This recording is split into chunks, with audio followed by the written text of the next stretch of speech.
I never thought a little water could cause so much trouble. My property had always been my sanctuary, a modest house tucked away in a rural part of the county, surrounded by tall trees, winding gravel roads, and a small lake I'd spent years building. At the center of that lake was my pride and joy, a dam. Not some industrial monstrosity, just a well-constructed, functional little dam that kept the water levels steady, my fish happy, and the occasional duck from drifting into the wrong neighbor's yard. I was always careful. I paid my HOA dues on time, or at least I thought I did. I followed the rules, trimmed my hedges, painted my fence, and even smiled politely when Karen, the HOA president, handed me her endless list of improvements I needed to make immediately. Sure, her idea of a perfect lawn looked like it belonged on a magazine cover, but who was I to argue? Life was quiet. Life was peaceful. Life was my dam. Then it all started with a letter. I remember holding it in my hand like it was a ticking bomb. The envelope was thick, official-looking, and stamped with the HOA logo in bold letters. The letter claimed I owed $2,500 in unpaid fees, not a small amount for someone who keeps meticulous records. I reread it 3 times, convinced my eyes were deceiving me.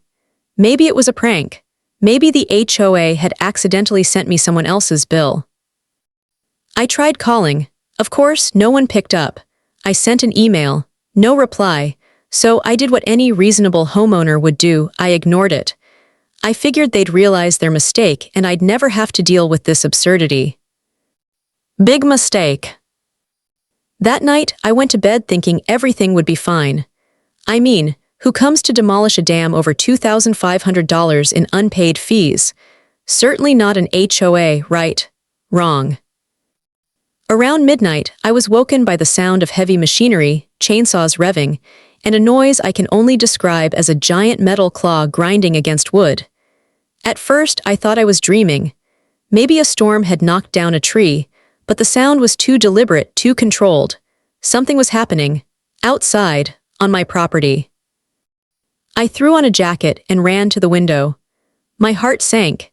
Headlights from several trucks illuminated the dam in the moonlight.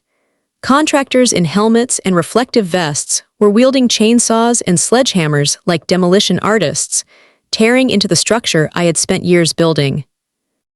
I rushed outside, shouting my lungs out. "Hey, what are you doing? This is private property." One of the contractors waved a piece of paper at me. I squinted in the dim light and realized it was an official-looking notice.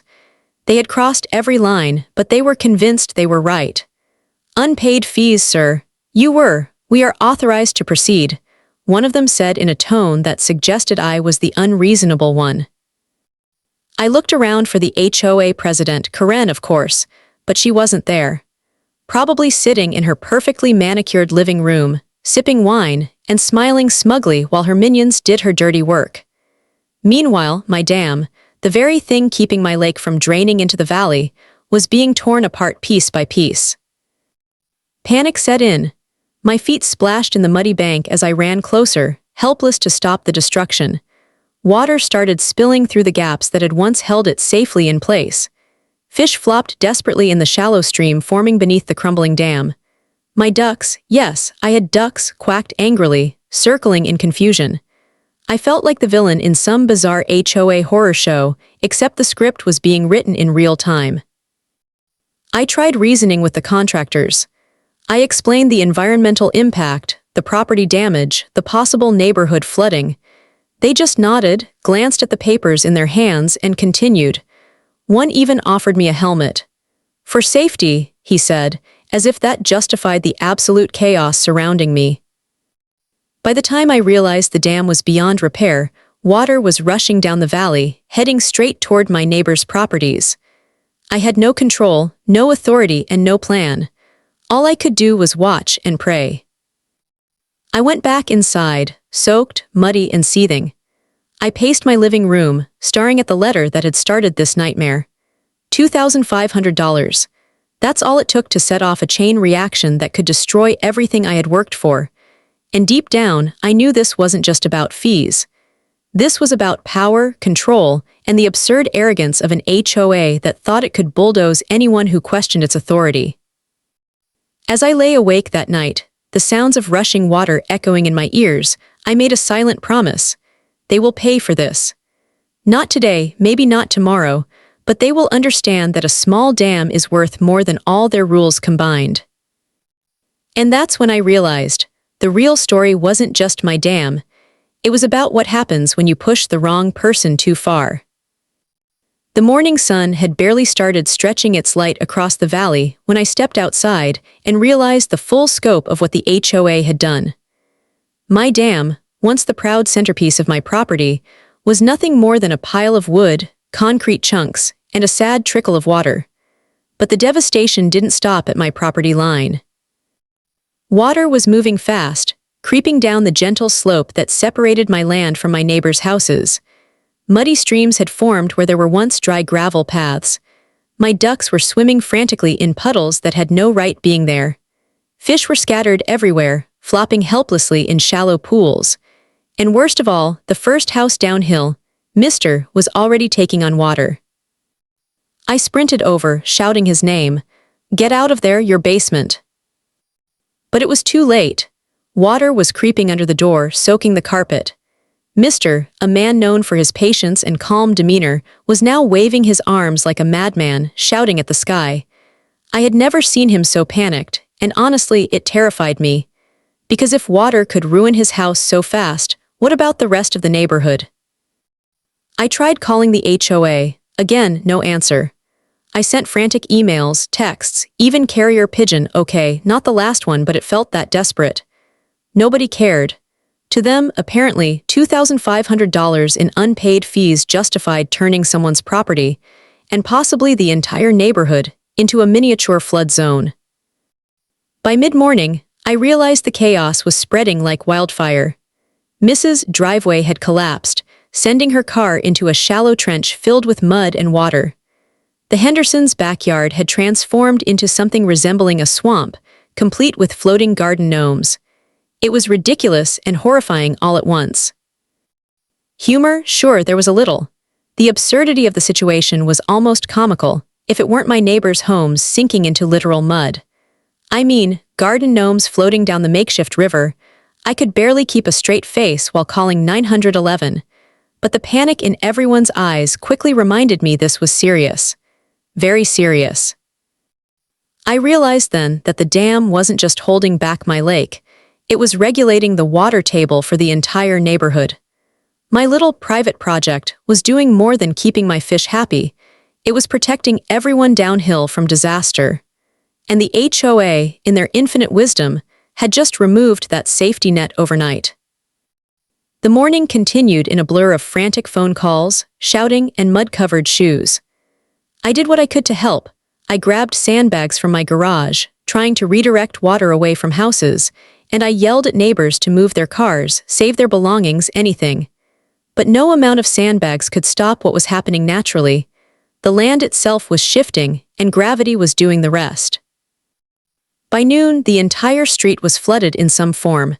Neighbors were calling each other in panic, trying to figure out what had happened. Some blamed weather, some blamed faulty plumbing.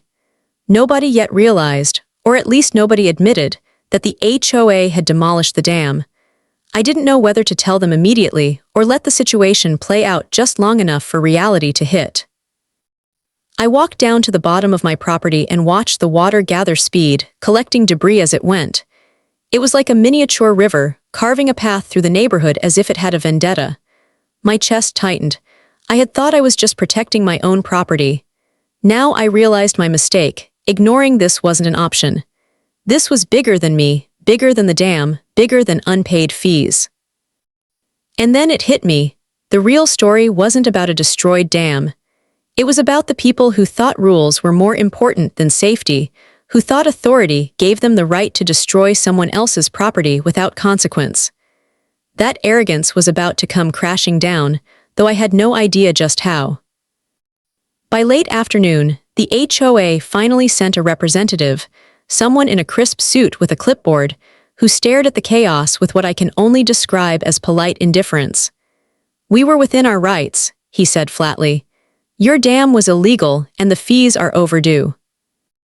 I blinked at him, I wanted to scream, but my lungs were still full of panic-induced adrenaline. "Do you see the water?" I asked. "Do you see people's homes sinking? Do you see?" He interrupted, clipboard held like a shield. "That is unfortunate, but it's not our responsibility. You should have paid your fees." And in that moment, I realized that this was not going to end quietly. If the HOA thought they could destroy my property, ignore the consequences, and walk away, they were wrong. Dead wrong. As I trudged back up the hill to survey the damage, I made a silent vow. I would find a way to make them see the destruction they had caused. Not in a lawsuit, not yet, but in a way they could feel. Because what had started as $2,500 in unpaid fees had just turned into a full-blown neighborhood crisis, and I was not going to be the only one cleaning up the mess. By the third day after the dam collapse, the chaos had settled into something worse than noise. It had become an anxious, simmering tension across the neighborhood. Streets that had once been quiet and picturesque were now muddy rivers, lawns had transformed into swampy patches, and everywhere I looked, people were trying to save what little they could. The HOA, still silent, except for occasional smug emails claiming I was overreacting or exaggerating the damage. I quickly realized that the destruction wasn't just surface level. This wasn't simply flooded driveways or soggy lawns. My dam, as it turned out, had been doing more than holding back water. It had been stabilizing the water table for the entire valley. Without it, the ground beneath everyone's homes was shifting. Cracks began appearing in foundations. Driveways sank slowly like molten chocolate. Sidewalks lifted unevenly as if they were trying to escape the madness. I walked through the neighborhood, slipping in the mud, surveying the damage. Mrs. was digging her car out of a mud pit while muttering about lawsuits and HOA nightmares. Mr.'s basement had turned into an indoor swimming pool. And the Hendersons, their backyard had become a proper marshland, complete with floating garden gnomes that bobbed like tiny, mocking lifeboats. Humor was hard to hold onto, but I tried.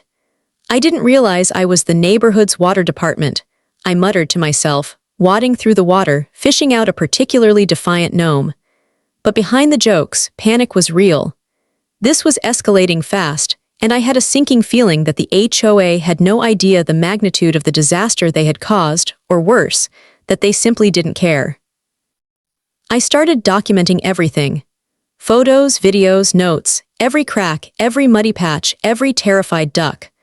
I wasn't planning to go to court yet. I was planning to expose them in a way they couldn't ignore. The absurdity of the HOA rules, the arbitrary destruction of property, and the sheer incompetence of their enforcement had to be shown. And evidence, I realized, would be my best weapon.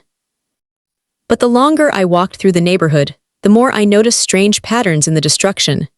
Certain streets were sinking faster than others. Some homes were fine, while others had basements half filled with water. It wasn't random. It was all tied to the dam's collapse. My little project had been the hidden backbone of the entire area, and now the HOA's heavy-handed actions were unraveling the neighborhood's delicate balance. I called a few neighbors to explain cautiously. "You have to see it logically," I said. "The dam wasn't just keeping my lake pretty. It was holding the ground together. That water table stabilizes everything. Without it, everything downstream shifts." Some believed me, some thought I was exaggerating. But then they'd look at their cracked foundations, the slowly sinking driveways, and realize I was. The HOA, meanwhile, seemed oblivious. Emails from Karen popped into my inbox with a smug sense of authority. "Please refrain from public complaints. The HOA acted within its rights. Any damage is unfortunate but not our responsibility." I stared at the screen, mouth open. I wanted to throw the laptop into the flooded street. Instead, I smiled bitterly. "Oh, Karen," I whispered. "You just made this personal." That night, I sat on my porch, watching the muddy streams snake through the neighborhood like tiny rivers of revenge. I thought about the contractors who tore down my dam, the suit-wearing HOA reps who claimed moral high ground, and the irony of the situation. Their obsession with fees and rules had turned the entire area into a disaster zone. And then the idea hit me. Not a violent or reckless idea, no, nothing illegal, but a strategy. I didn't just want to document the damage. I wanted to make sure the HOA couldn't pretend it didn't exist, couldn't ignore the consequences of their actions. I would show them, the entire neighborhood and anyone else who cared, that their authority had limits. Humor returned in small doses. I imagined the HOA board members walking down their perfectly paved streets, heels clicking, briefcases in hand, and suddenly finding themselves wading in ankle-deep mud, questioning their life choices. The thought made me smirk, but I also knew that smirking wouldn't fix the situation for the neighbors. By dawn, I had made a list. Which streets were most affected, which homes were at risk, which properties could still be saved with temporary barriers, and how I could leverage documented evidence to bring public scrutiny to the HOA. I knew I couldn't fix everything overnight, but I could make sure the HOA felt the consequences of their reckless demolition. As I finally went to bed, exhaustion weighing on me, I realized something. The dam's collapse had revealed a truth I hadn't wanted to admit. The HOA wasn't just bureaucratic, they were dangerous.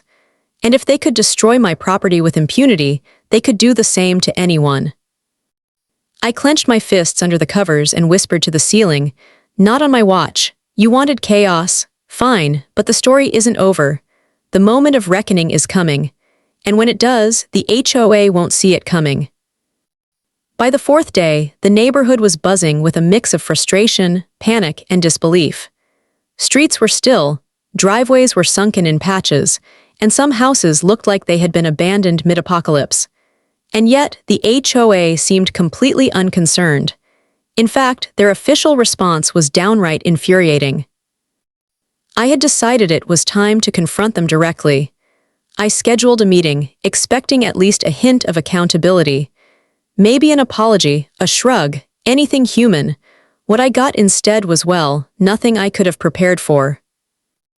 Karen, the HOA president, was there in her signature crisp blouse and perfectly coiffed hair, exuding smug authority. Behind her sat a panel of board members who looked like they were auditioning for a reality TV show called Bureaucracy Gone Wild. They opened the meeting with all the seriousness of a funeral for someone else. "Your dam was illegal," Karen began, her voice sweet but icy, "and the demolition followed proper procedure. Any property damage is unfortunate but not the HOA's responsibility." I blinked and blinked again. "Not your responsibility," I said, my voice rising despite my best efforts to remain calm. "You demolished a dam that regulated the water table for the entire neighborhood. Streets are flooded, basements are underwater, driveways are collapsing, people are losing cars, and you're saying this isn't your problem." Karen smiled politely, the kind of smile that made you wonder if she had learned it in a leadership seminar or a villain academy. "We followed the rules. You had unpaid fees, that's all that matters." I wanted to laugh, not out of humor but out of sheer disbelief. It was absurd. They were literally watching the neighborhood sink, and all they cared about was a few missing payments.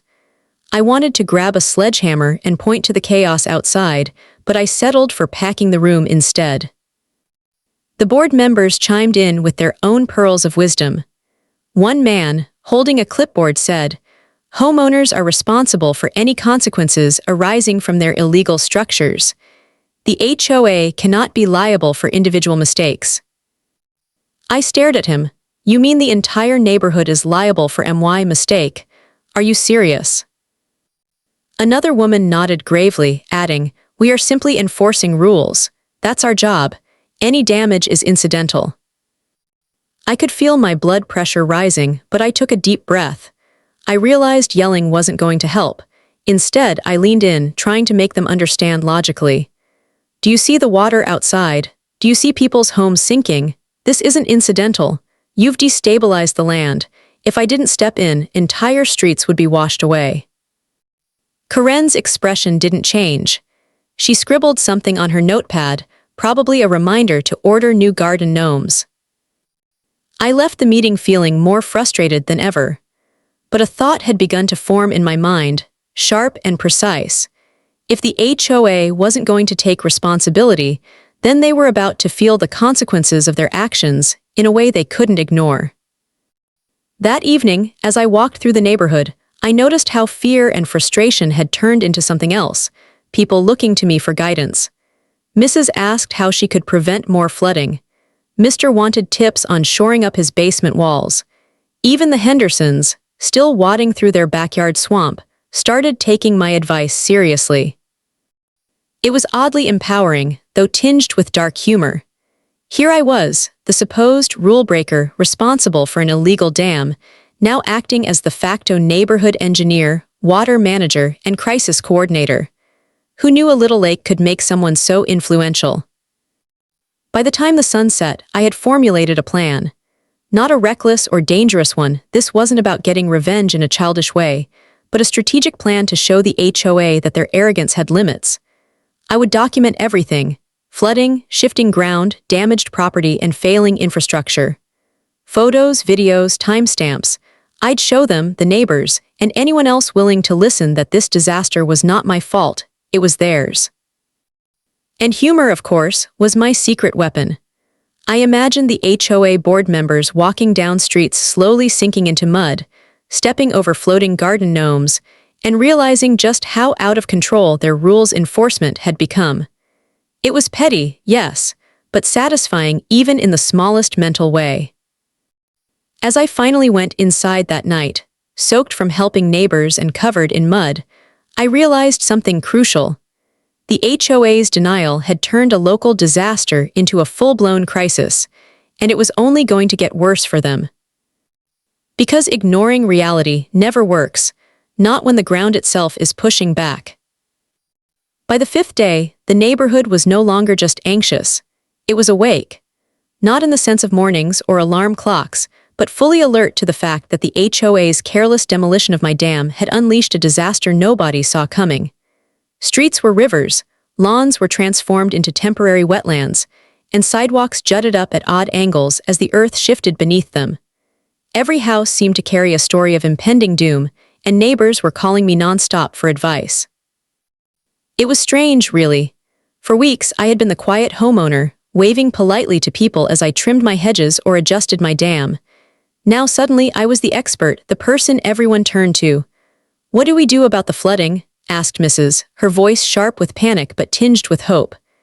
"How do we stop our driveways from collapsing?"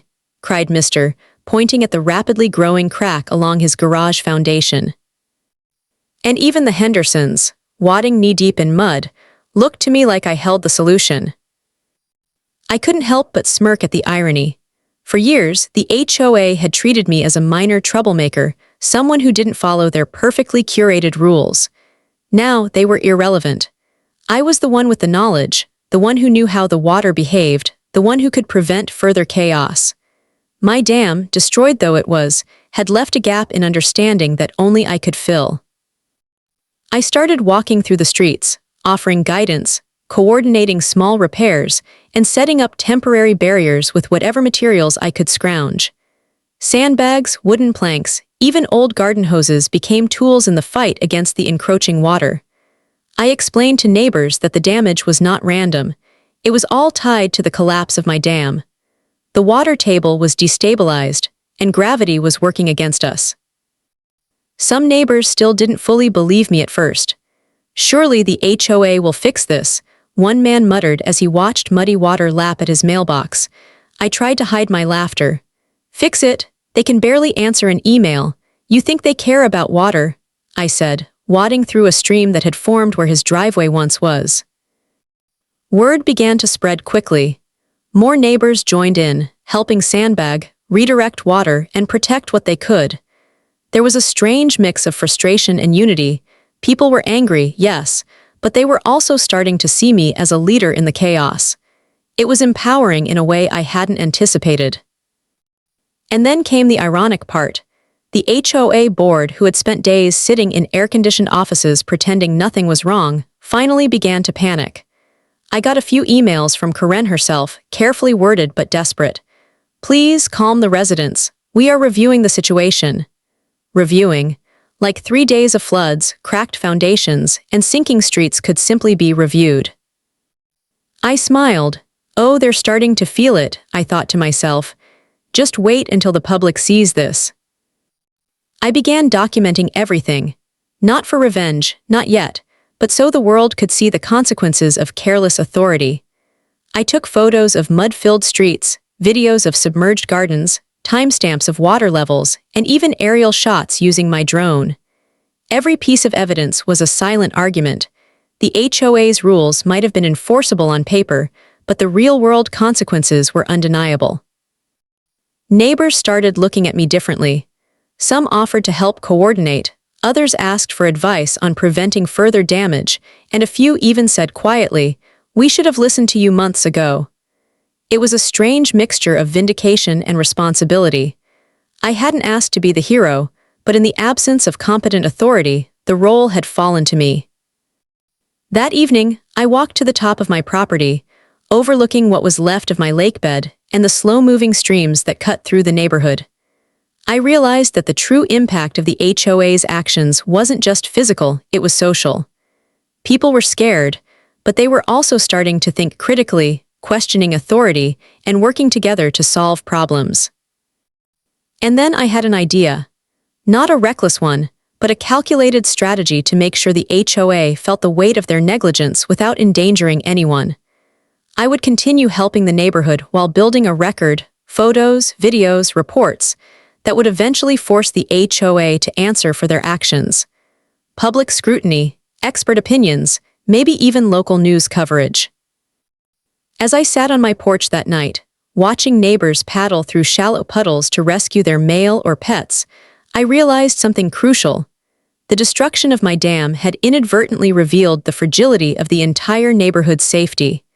And it had also revealed something else, my own power to make a difference when no one else would. I smiled faintly. The HOA thinks they control the rules, I whispered to myself. But control over consequences, that's another story entirely. The water still flowed, the mud still shifted, and the neighborhood was far from safe. But one thing was clear, the residents were no longer passive observers, they were awake. And now so was I. By the 6th day, it was clear the HOA was scrambling, but not in the way anyone would consider responsible. Their review emails had turned into frantic phone calls, but I refused to answer most of them. If they wanted my attention, they would need more than corporate jargon and smug reminders about fees. Instead, I focused on strategy. For days, I had been watching the patterns of the flooding, noting which streets were sinking fastest and which homes were at greatest risk. I realized that with a few controlled interventions, I could prevent further catastrophe while also highlighting the HOA's negligence. My plan wasn't reckless. It wasn't about revenge. It was about consequences. I started small. Using sandbags, temporary barriers, and a few clever diversions with culverts and hoses, I began redirecting the water into safe channels. Streets that were nearly impassable began to stabilize. Lawns that had been turning into mud lakes started draining back slowly. I even managed to save a few of the Hendersons, floating garden gnomes, which I proudly returned to their rightful places. Neighbors started noticing. Mrs., ever the skeptic, came out to watch me set up a small barrier along her driveway. "Are you sure this will work?" she asked, a mixture of fear and hope in her voice. I grinned. "I built a dam once. I think I know a thing or two about water," I said, adjusting a sandbag with exaggerated precision. She chuckled nervously but stepped back to watch the water divert neatly around her property. Word spread quickly. Soon, other neighbors were helping, following my instructions. The chaos was slowly turning into controlled recovery, and all the while, the HOA was losing credibility by the minute. Karen and her board members were sending more emails, calling emergency meetings, and even making awkward appearances in muddy neighborhoods, all while trying to maintain some illusion of authority. Humor kept me sane. I imagined them walking down sunken streets, heels sinking into mud, clipboards soaked with water. Their attempts to assert power were laughable, almost cinematic, and it kept me focused on the bigger goal. They had the rules, yes, but rules alone couldn't hold back the flood they had unleashed. As the day went on, I also began documenting everything more formally. Photos, videos, drone footage. I made detailed notes about water levels, shifting foundations, and flooded streets. Every bit of evidence was a silent argument. If the HOA refused to act responsibly, the public and legal consequences would speak louder than any board meeting ever could. By late afternoon, I felt a subtle shift.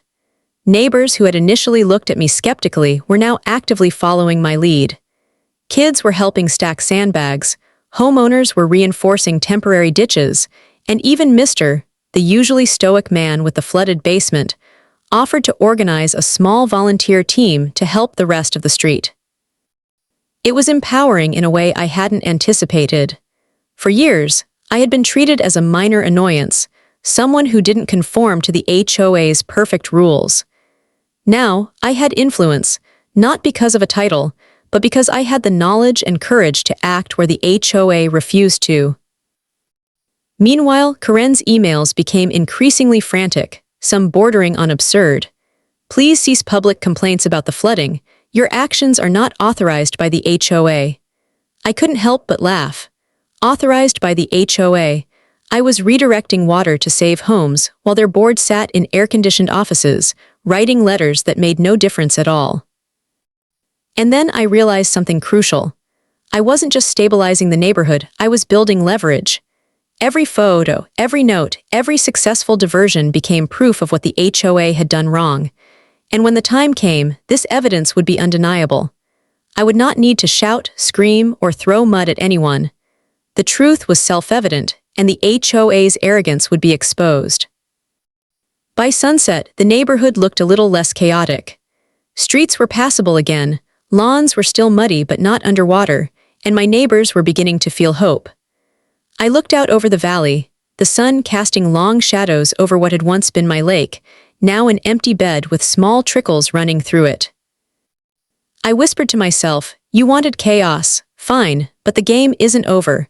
The rules aren't enough to protect you from reality. And reality, well, reality can be very persuasive." That night, as I went inside, exhausted but satisfied, I realized that the first moves in this battle had been made. The HOA had underestimated the consequences of their arrogance, and now it was only a matter of time before the neighborhood, and perhaps even the wider public, would see the full scope of what they had done. And when that time came, I would be ready. By the 7th day, the neighborhood was no longer in chaos. It was in transition, and I could feel the tide turning. Streets were passable, lawns were still muddy but no longer lakes, and people were beginning to breathe again. But the HOA, they were frantic. Emails had escalated into panicked phone calls, and Karen's tone had shifted from smugness to desperation. I could practically hear her typing in all caps, "Control the narrative." But the narrative was mine now. I had been meticulously documenting every detail. Photos of flooded driveways, videos of shifting foundations, drone footage of entire streets partially submerged, timestamps of water levels, and notes from neighbors describing their losses. I even had recordings of conversations, including snippets of contractors admitting that they followed orders without questioning the legality or consequences. And now, the moment had come to use it. I started by sharing evidence with local authorities, not as a complaint, not as a threat, but as irrefutable documentation of negligence. The city engineers came out, their expressions shifting from professional curiosity to wide-eyed disbelief as they examined the aftermath. "This is significant," one muttered. "Entire water flow patterns have been altered. These streets could be compromised for months if nothing is done."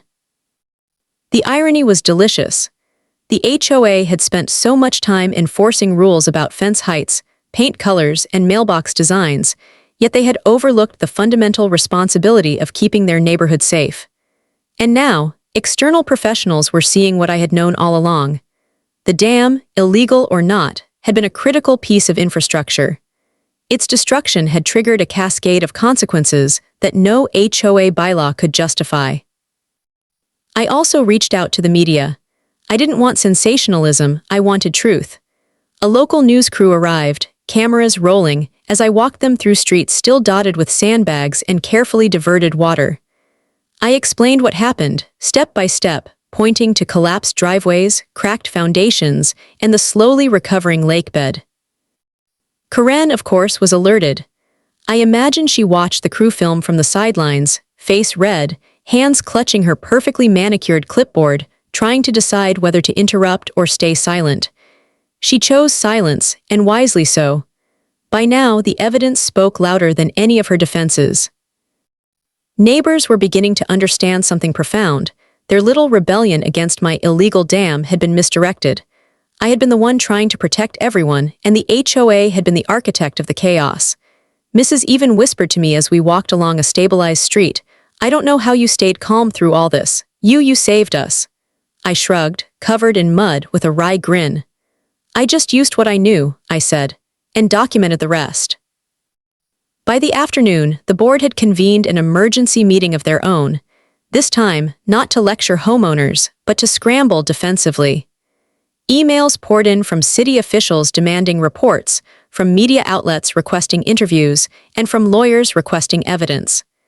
The HOA, who once wielded authority with arrogance, was now cornered. And yet the funniest part, the part that made me chuckle under my mud-stained jacket, was imagining them in their boardroom. Karen likely sat at the head of the table, laptop open, trying to figure out how to spin neighborhood underwater due to illegal dam into something that didn't make her look like a complete fool. Meanwhile, I had all the leverage, evidence, neighbors' support, and the narrative firmly under my control. I didn't stop documenting. I continued walking the streets, recording interviews with neighbors who explained the financial and emotional toll, noting the structural risks, photographing every crack and puddle, and filming the small recovery efforts that made the difference. The story was clear. The HOA had destroyed property, ignored consequences, and now faced the fallout. And then, as dusk fell, I watched something remarkable. People were no longer just waiting for the HOA to fix things, they were organizing themselves. Sandbags, temporary ditches, and volunteer teams worked to stabilize the remaining risk areas. And I realized that the dam's destruction, horrible as it had been, had sparked something unexpected. The neighborhood was awakening to its own power. Karen's emails continued, desperate and slightly incoherent now. "You're overstepping, this isn't your authority," I smiled. "Oh, Karen," I thought, "you never understood that authority isn't about rules. It's about consequences, and you've lost control of both." As night fell, I looked over the valley, the streets slowly calming, the mud settling, and the lights of homes beginning to glow. The HOA had been exposed, the damage documented, and the narrative firmly in my hands. I whispered to the quiet night, "The reckoning isn't over yet." But now, everyone sees the truth. And I knew, deep down, that the final chapter was coming. The morning after the media arrived, the neighborhood felt different. There was a buzz in the air, a kind of quiet triumph mixed with disbelief. People had finally realized what I had known all along. The HOA hadn't just overstepped, they had mismanaged an entire disaster. And now the consequences were unavoidable. I stepped outside, surveying the valley. The streets were still muddy, lawns were recovering, and the trickle from my ruined dam had become a controlled stream, thanks to the emergency measures we had put in place. Neighbors waved as I passed, some with gratitude, some with laughter at the absurdity of the week. Mr. even offered me a cup of coffee. He was usually so stoic I didn't think he had a sense of humor. But now he winked and said, "You really showed them, didn't you?" I smiled, shaking my head. "It wasn't just me," I said, "it was all of us." By late morning, the HOA board convened another meeting, this time not to lecture or enforce rules, but to answer questions from city inspectors, media representatives, and even lawyers. Karen sat at the head of the table, her perfectly manicured hands now nervously clasped together. The smug confidence I had seen all week was gone, replaced by tension that could be cut with a knife. A city engineer stepped forward, pointing to the reports and photos I had submitted. "The destruction of the dam destabilized the water table for the entire neighborhood," he said. "Multiple homes were at risk of structural failure. The HOA neglected their duty of care. These actions could have resulted in serious property damage or personal injury." Karen's face paled. She opened her mouth, closed it, and then muttered something about fees and procedure, but nobody was listening. The evidence was overwhelming. The news crew filmed the proceedings, neighbors crowded around outside, and for the first time, the board members understood just how public their failure had become. By afternoon, the HOA sent out a desperate notice to all residents. We acknowledge the issues caused by recent events and are working to rectify the situation. The words sounded hollow, like a bandage over a sinking street. The damage was already done, and the public scrutiny meant they could no longer hide behind rules or authority. I walked through the neighborhood once more, checking on sandbag barriers, speaking with homeowners, and laughing quietly at the irony. For months, the HOA had policed paint colors, fence heights, and landscaping choices. And in 1 week, a single act of carelessness had turned the neighborhood upside down and exposed their incompetence. Neighbors were beginning to rebuild, not just their homes but their confidence. They shared stories, helped one another patch driveways, reinforced foundations, and laughed about floating garden gnomes bobbing through mud puddles. For once, the community felt like a community, not just a collection of people living under arbitrary rules. And then came the final, satisfying twist. Karen, desperate to save face, tried to call a special meeting to enforce some new rule or fine, probably both, but the neighborhood refused to comply. They had seen the consequences firsthand, and they were no longer afraid of authority that didn't make sense. One neighbor even stood up in the HOA meeting room and said, "If you're going to enforce rules, enforce responsibility too." The room fell silent, and I could almost hear Karen's blood pressure rising from several blocks away. I didn't gloat, not aloud. But as I walked past her house later that evening, mud boots squelching on the still wet street, I whispered to myself, "You wanted control. You wanted compliance. But what you got was reality." The community had learned a valuable lesson. Authority without accountability is dangerous, and sometimes it takes a disaster to remind people who really keeps things together. My dam had been destroyed, my lakebed emptied, and my property damaged. But in the process, I had helped the neighborhood awaken, protect itself, and reclaim some power from the bureaucracy that had ruled them blindly. By sunset, the valley looked calm again. Water flowed slowly through the controlled channels, gardens were muddy but intact, and neighbors were repairing fences and driveways with renewed determination. I stood at the top of my property, surveying the scene, exhausted but satisfied. The HOA could write rules, enforce fines, and pretend authority, but in the end, it was knowledge, action, and community that saved the day. I turned to go inside, thinking of the week that had passed, the chaos, the panic, the humor, the mud, and yes, the floating gnomes. And I laughed quietly to myself. The HOA had tried to control reality, but reality, like water, has a way of finding its own path. And in this case, it flowed right back on them. Every HOA has a story on HOA headaches. You'll hear the ones they tried to bury. Subscribe today.